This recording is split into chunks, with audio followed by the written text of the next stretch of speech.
salté loolu moo tax diffamation bi ak injure bi boolewuñu ko ci loolu donc ngeen retenir que Ousmane Sonko dafay candidater dafay dem élection bu soobee yàlla ak yonent ba février 2024. alors léegi suma xarit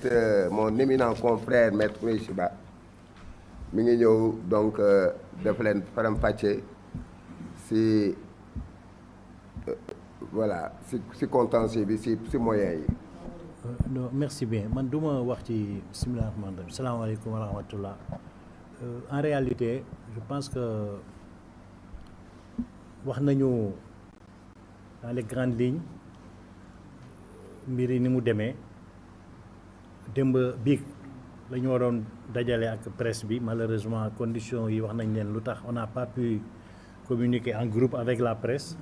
de sorte que je pense que man maa fa ne woon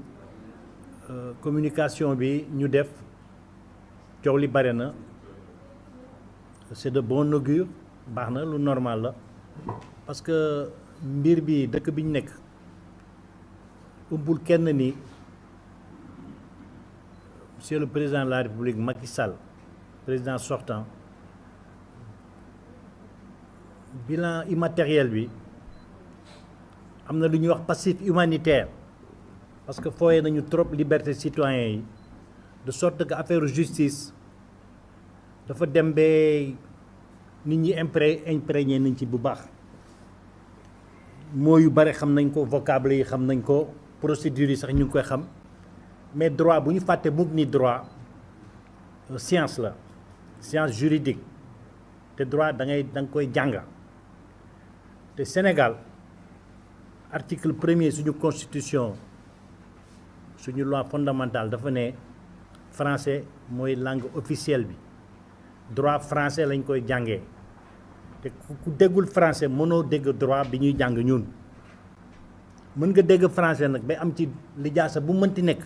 te jàngu science juridique ak li ñuy wax légistique kooku c'est du domaine scientifique beneen affaire la donc il faudrait aussi que nit ñi comprendre ni am na débat yi nga xam ni mën nañ ci bañ a sore parce que bokkul ci màndu bokkul ci ragal yàlla bokkul ci fulla ak ci fayda parce que kilifa buy toog ñu koy déglu ñu wax li nga xam wax bi nga xamu ci dara dafa xaw yéeme Sénégal nag moo demee noonu da ngay dem hôpital gis famille bu jaaxle lool ndax am malade professeur bi koy suivre malade bi génn nekk kàngam ci domaine am loolu muy faj moo ci mën ci àdduna mais da ngay si nga xam ni demuñu sax l'école te di ko wax feebar bi ni nga koy fajee du noonu da gis waa ji mer sax xataraay démb dund nañu lu mel noonu parce que loi du caaxaan avocat non plus doon na li nga xam ni il faut pas ñu koy foyee parce que ku néewal doole avocat tey dafa fekk da nga xamul luy ñëw ci kanam ñëpp soxla avocat dañ ko war a ormal tey dëkk boo dem da ngay gis tey nga nekk ci nguur gi suba nga soxla avocat wala suba nga nekk ci opposition soxla avocat suba yow sa bopp yaa ngi ci leneen te àdduna dafa gudd tànk dugg ci détails yi mëtu ko lu nekk dégg nañ ko man personnellement mais je pense que boo nekkee ci liggéey def ci ay at gis lu bare am na nga xam du la mën yëngal bien que c'est un peu injuste ñu gis nga xam ni jàngam sorewul dafa am benn lecture linéaire ci texte de loi yi xamul ci dara def maanaam conclusion mu ngi nii kii diw ci lii ak lii la nekk bi ñu demee récemment Ziguinchor le 6 demoon plaider ji au mois d'octobre ñu dem visite de courtoisie kër suñu client ñu toggal ñu añ bu neex avant ñu jël avion ñibbisi il fallait ñu waxtaan Sénégal yu bare dañ koy nëbb surtout bu ngeen bokkee famille mais dafa fekk Ousmane Sonko suma client suma jarbaat axan la te yaayam waajuram bu jigéen xam na loolu boo demee ci Bawol Fabi Langar Ngom 12e teeñ du Bawol suñu maamaati maam direct la ci lu wóor sama côté yaay ak moom côté yaayam amul werante mais kooku loolu mooy deret mënul weesu loolu mais yooyu dañ koy nëbb parce que soxlawul Sénégal koo fi gis man yéen ñi taxaw ay mbokk a ngi fi kilifa yi toog ni ay mbokk a ngi fi dañuy dem ci cérémonie familiale rek ci leneen ngay door a xam diw sama mbokk la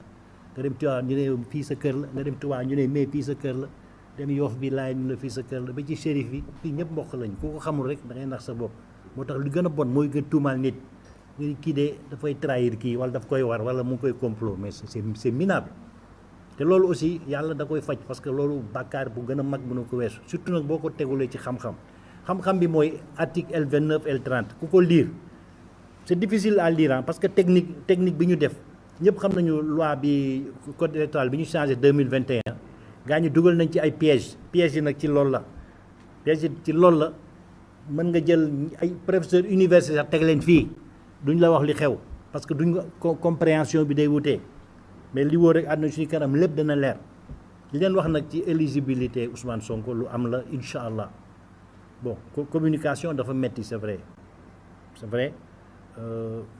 souvent mën na am dérapage bu ndaw mais pour des sachants du dérapage parce que dañ lay expliquer te lu jot rek yombaa daa ñu expliquer ba mu leer nañ amoon na fi débat 3e mandat lu nekk la ñu wax constitutionnaliste yu gën a mag gis nañu ko ki nga xam ne bakkanam la ci tegoon ni président dafa war a am droit 3e mandat man dama mës a wax nii nañ ko excuser parce que ñun bi ñuy def droit da nga def première année 2e année 3e année 4e année kii di fay toog ñoo defandoo droit mais ñooñu di wax xam nañu nu ñu def première année ba 2e année 4 ans la ñu def pour dem 3e année ils sont attends donc yooyu dafay feeñ nag ci nit ki parce que loolu c'est important jàng bi du caaxaan fu ma bëggoon jeexale rek mooy mbiru conseil constitutionnel nekk na juridiction bi nga xam ni mën nañu wax mooy clé de voûte juridiction yi nekk Sénégal yëpp ñun amuñu cour constitutionnel bu ñu ko amoon lépp dana neex parce que day doon tribunal mais fii c'est d'abord une juridiction politique mais ñi fa nekk ils ont tout notre respect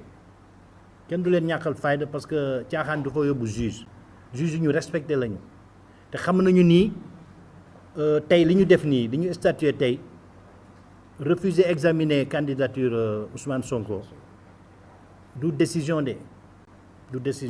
xëy na modalité yi mu demee sax neexul mandataire bi mais li wóor mooy dañu basé sur l'incomplétude du dossier maanaam dossier bi mëtul bi ñu examiner gis nañu ni parrainage bi duñ ko contrôler parce que demee na nii ak nii mais le 13 bii di ñëw ci lañu ubbi phase contentieux bi communiqué bi ñu leen jox décidé nañu dañuy def recours te ñu ngi xaar donc recours bi ñoom ñu def notification